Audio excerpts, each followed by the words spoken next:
جلال كامل نور الدين البشبيشي أو ميمي. ميمي هو شاب زينا بالظبط وفي فترة العشرينات، والفترة دي بتبقى مطحنة، فترة كلها طموح وأفكار، تخيلات مش بتسيب دماغك أبدا، وعمال ترسم حياتك هتبقى عاملة ازاي والمفروض شكلها يبقى ايه، أو بترضى بأي حاجة عشان تعرف تعيش، لأن للأسف مفيش حاجة هتستناك. وفي المرحلة دي باين انك راضي، ولكن انت مش متقبل اي شيء حواليك. انت بتصحى من النوم عشان تعمل حاجة انت مش بتحبها، ولكن مكمل فيها، مفيش حاجة تانية قدامك تعملها. وميمي في المرحلة دي بيلقط رزقه من اي حاجة، زي انه بينزل احدث الرنات على تليفونات الشباب، لكن عرف ان الكلام ده حرام فبيسيبه وبيقرر يسافر مصر يدور على فرصة تانية. ابوه بيحاول يقنعه انه يفضل، وقال له انه ما يبصش للسمكة البعيدة، ممكن تبقى اكبر سمكة يصطادها في حياته وتبقى تحت رجليه وهو مش واخد باله. والحقيقة دي حكمة غبية قوي، لان ما بحبش السمك. كان المفروض يضرب المثل ده على الفراخ مثلا، كان ممكن اتقبل الحكمة دي، ولكن السمك لا. وبيتجه ميمي لمصر وبيسعى ورا حلمه، شايل على كتفه بعض الشعارات المحفزة اللي بتخليه متمسك بحلمه.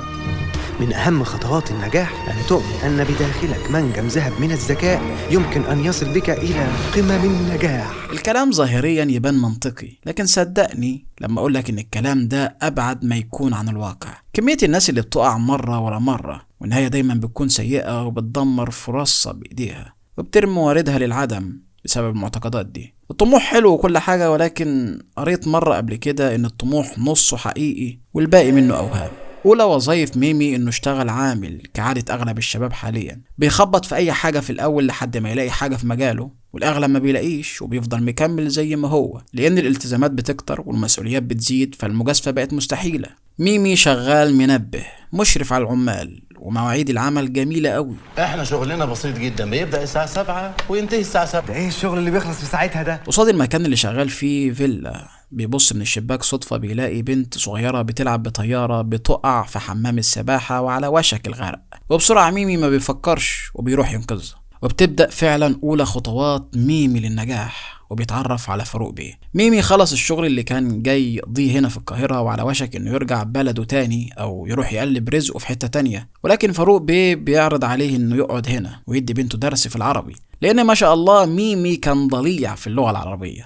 تقوقز القوقاز متقوقزا. تقوقز القوقاز متقوقزا. يا واد انت يا واد. حسام هو ابن اخو فاروق بيه وعايز يورثه بالحياة، وعينه على مجلس إدارة الشركة، وفي صفقة مهمة مش عايزها تكمل لفاروق بيه، فبيبعت ناس تضربه وبيدخل فاروق بيه غيبوبة. وبكده ضمن حسام إن الصفقة مش هتتم، لأن الإدارة هتروح له بصفته الوريث الشرعي. ولكن بيتفاجئ إن فاروق بيه كتب الإدارة لبنته زينة والواصي عليها ميمي.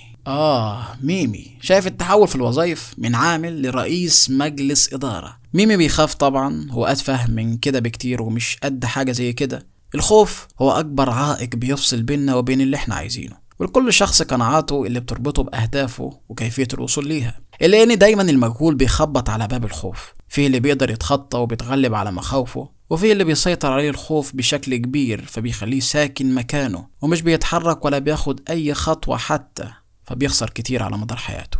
يا ريتني كتبت الحلقة دي من زمان، كان زمان اختياراتي اختلفت ونظرتي للأمور اتغيرت، لكن الحمد لله. ميمي بقى رئيس مجلس الإدارة، وأول وأهم عقبة بتقابله هي إن شهاب لغى الصفقة. مصيبة.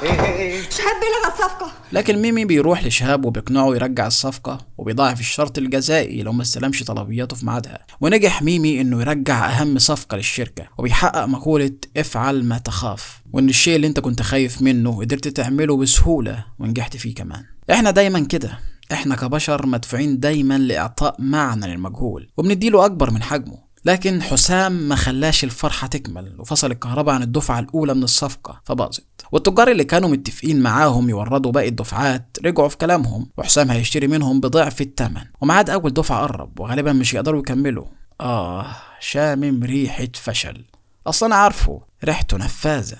لكن ميمي ما بيأسش وبيلم شمامين البلد وبيطلع على أرض أبوه اللي في الصحراء وبيزرعها عشان يقدر يوفي الطلبية الأولى في ميعادها. لكن ده صعب وميعاد الدفعة قرب، وبكده هيدفع الشرط الجزائي لأنه مش محضر الدفعة الأولى أصلا. فبيلجأ ميمي للحاج إسماعيل. قلت إن كان ليك عند الكلب حاجة قول له يا إيه؟ يا ايه؟ يا سيدي. طب ها يا سيدي. وبياخد منه المحصول وأول دفعة تمت. لحظة نجاح. النجاح حلو وجميل قوي، ولو عايز تعرف إيه المكون السري للنجاح، المكون السري هو لا شيء.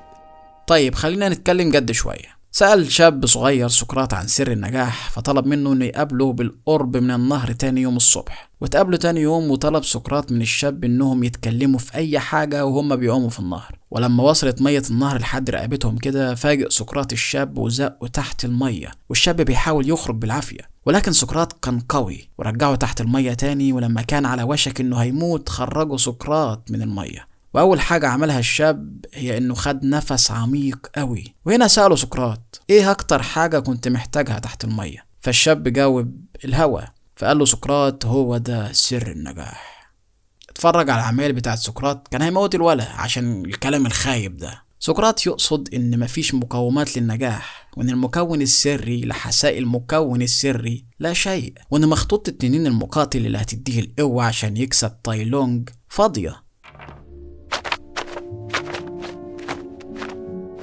حسام بيحاول بكل الطرق يبوظ الصفقة ويمنع ميمي يكمل باقي الطلبيات، فبيبعت له الشرطة مرة ولكن بتعدي على خير. المرة التانية دمر له كل حاجة وحرق كل المحصول، وفشل ميمي. على قد ما كان بيتمنى يبقى زي فاروق بيه، على قد ما كان نفسه يرجع زي الأول تاني. الإحساس بالفشل والخذلان شعور صعب بياخدنا لمناطق مش عايزين نروحها ولا نبقى فيها دقيقة واحدة. بعضنا بيصاب بيه بين الوقت للتاني، نتيجة فقدان وظيفة أو خسارة صفقة أو نتيجة شعور بالضعف. الفشل بيخلينا نقع أسرى للقلق والخوف من المستقبل، فما بنقدرش نكمل، وكأن في حاجة بتشدنا ناحية اليأس، والاكتئاب بيبدأ يظهر والدنيا بتقلب سواد، وتخش علينا رائعة الأستاذ محمد محي تقضي علينا. من مكان ما بدأ. ده اللي بيحصل للأرواح التي لا تعد ولا تحصى، واللي راهنت بكل حاجة على حلم واحد وفشلت. وأكيد مفيش نبل في الفشل، فقط شظايا من حياتك الغير مرغوب فيها، وبس كده. مصيرك دايما هيكون الفشل. سلام. خد هنا رايح فين يا جبان؟ أكيد مش دي النهاية. ميمي كان فاكر إن كل حاجة بتيجي بسهولة وما كانش محضر نفسه لكده، لكنه كمل وتم الصفقة بنجاح، لأن ده الطبيعي، ده اللي مفروض يحصل. سعيك لازم يكون له جزاء. أكيد كلنا بنكره الإحساس بالفشل وبنفتكر إن دي نهاية الطريق، ولكن في الواقع فلسفة الفشل مختلفة، فهي في بعض الأحيان بتكون بمثابة نقطة البداية لإحداث التغيير. أنا بكره التنمية البشرية. سلام. ايه جلال ده؟ فصلت الدم. محل الإقامة مش واضح، ساكن فين؟ الإسماعيلية الدور الأرضي.